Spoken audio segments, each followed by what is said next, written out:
Ачме Лучкома Элькуненко, Удмурткыл, государственный кыл, и со кылдын кулы верачканы, со кылын возьматыны, гожьяны, тышитыны, и кызикену популяризировать карны, чтобы газет «Весна» трузгес медгожала за радин, медверачкозы, медкылчузьячкосы телевидение.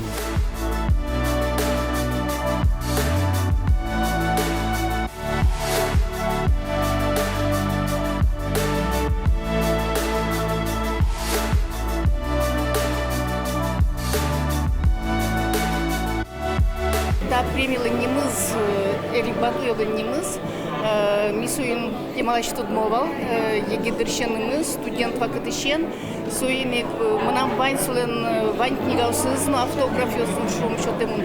Соимек моналимал башкоса кытынкенен бамын учке ташурыно, коняке шерекьянодыр, ну шуэдыр Пантелеева тон шотишкот.